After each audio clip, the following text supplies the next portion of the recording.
Hello class 11th students. After completing the previous topic figure of speech, we will now go through the topic of grammar portion, and the topic is narration, means direct and indirect speech.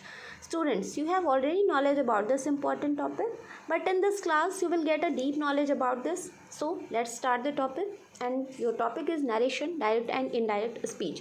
सबसे पहले हम देखते हैं speech को हम क्या बोलते हैं, कथन।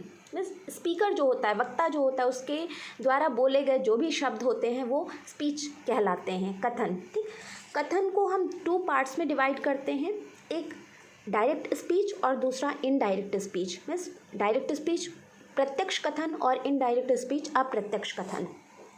देखिए, डायरेक्ट स्पीच क्या होती है, स्पीकर के द्वारा बोले गए कथन को ज्यों का त्यों रखना ही डायरेक्ट स्पीच कहलाता है। मीन्स स्पीकर, वक्ता जो भी बोलता है उसके शब्दों को ज्यों का त्यों रख देना ही डायरेक्ट स्पीच कहलाता है।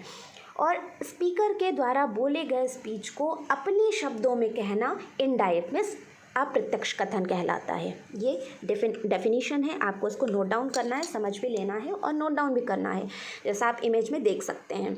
उसके बाद देखिए, एक एग्जाम्पल दिया हुआ है, he said I am going to cinema now. उसने कहा I am going to cinema now, मैं सिनेमा अभी जा रहा हूँ। इट मीन्स कि उसने क्या कहा है कि मैं सिनेमा अभी जा रहा हूँ। ये क्या हुआ हमारा डायरेक्ट स्पीच। मीन्स उसने जो भी कहा उसके शब्दों को ज्यों का त्यों ही रख देना ही डायरेक्ट स्पीच कहलाता है। उसके बाद आप देख सकते हैं, he said that he was going to cinema. उसने कहा कि वह सिनेमा जा रहा है। तो यहाँ पे नया शब्द क्या हमने जोड़ दिया, ही, वह जा रहा है। उसने कहा कि मैं जा रहा हूँ, और हमने जब उसके शब्दों को कहा तो हमने क्या कह दिया कि वो कह रहा था, नहीं मीन्स उसने कहा कि वो सिनेमा जा रहा था, तो हमने चेंज कर दिया। तो उसके शब्दों को हमने ज्यों का त्यों नहीं रखा, अपने शब्दों में बोल दिया। मीन्स चेंज नहीं हुआ है, लेकिन हमने शब्द अपने यूज़ किए। इट मीन्स ये इनडायरेक्ट स्पीच है। अब आगे देखते हैं हम, डायरेक्ट स्पीच के 2 भागों को आपस में जोड़ने के लिए किसी शब्द का प्रयोग करना पड़ सकता है। मीन्स जैसे आप ऊपर एग्जाम्पल में देख सकते हैं, डायरेक्ट स्पीच में ही सेड, उसके बाद कॉमा, कोटेशन मार्क लगा हुआ है, I am going to cinema now. तो जब हम इसको इनडायरेक्ट में कन्वर्ट करते हैं तो हमें कोटेशन मार्क को रिमूव करना पड़ता है, और रिमूव करने के लिए हमें वहाँ पर कोई कंजंक्शन वर्ड जोड़ना पड़ता है। ठीक, अब आगे देखते हैं, जैसे कि उदाहरण से आप देख सकते हैं कि दैट का प्रयोग हुआ है। इट मीन्स दैट कहाँ पे प्रयोग हुआ है, जहाँ पे कोटेशन मार्क आपने रिमूव किया है। मीन्स कॉमा और कोटेशन मार्क को आपने जहाँ पे रिमूव किया है वहाँ पे आपने दैट का यूज़ किया है। तो यही दैट क्या है, हमारा कंजंक्शन वर्ड। तो इट मीन्स हम कह सकते हैं कि डायरेक्ट स्पीच को इनडायरेक्ट में बदलने के लिए जब हम कोटेशन मार्क को रिमूव करते हैं तो हम उसकी जगह पर एक कंजंक्शन वर्ड यूज़ करते हैं। और वो कौन सा कंजंक्शन वर्ड होता है, वो हर सेंटेंसेस में अलग अलग यूज़ होते हैं। दैट, इफ, वेदर जो भी यूज़ होते हैं, मीन्स एक कोटेशन मार्क को रिमूव करके कंजंक्शन वर्ड हम यूज़ करते हैं। नाउ सेकंड पॉइंट देखिए, इनडायरेक्ट स्पीच के शब्द बनाते समय प्रोनाउन बदलना पड़ सकता है। मीन्स प्रोनाउन बदलना, जैसे आप एग्जाम्पल में देख सकते हैं, आई को ही में बदल दिया गया है। नाउ ये अभी आप आगे पढ़ेंगे। थर्ड देखिए, इनडायरेक्ट स्पीच के शब्द बनाते समय कुछ समय टेंसेस को भी बदलना पड़ता सकता है। आप एग्जाम्पल में देख सकते हैं, एम को वॉज में चेंज किया गया है।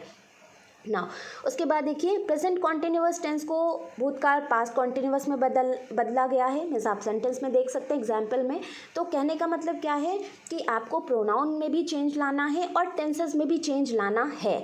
ना उसके बाद देखिए, कुछ समय वाक्यों के आवश्यकता अनुसार काल को दर्शाने वाले शब्द को और सहायक क्रियाओं को बदलना पड़ सकता है। जैसे कि आप उदाहरण में नाउ को देन में बदल रहे हैं। तो आप क्या देख रहे हैं, हमने प्रोनाउन को चेंज किया है, टेंस को चेंज किया है, और नाउ को भी हमने चेंज कर दिया है। इट मीन्स कि जहाँ पे भी हमें नीड जिस चीज़ की होगी वहाँ पे हम उनको चेंज करेंगे डायरेक्ट टू इनडायरेक्ट में बदलने के लिए। उसके बाद देख सकते हैं हम, इनडायरेक्ट स्पीच बनाते समय कुछ टर्म्स का यूज़ किया जाता है जिसे हमें समझना आवश्यक है। मीन्स कुछ चीज़ें ऐसी होती हैं डायरेक्ट स्पीच में जिनको हमें समझने की ज़रूरत होती है। तो आप देख सकते हैं कि डायरेक्ट स्पीच में 2 पार्ट्स हैं, 2 भागों में बटा हुआ है, एक इन्वर्टेड कॉमा के बाहर और एक इन्वर्टेड कॉमा के अंदर। तो इन शॉर्ट में आपको बताऊं कि इन्वर्टेड कॉमा के बाहर वाला जो पोर्शन होता है वो रिपोर्टिंग वर्ब कहलाता है, और इन्वर्टेड कॉमास के अंदर वाला जो पोर्शन होता है वो रिपोर्टिंग स्पीच कहलाता है।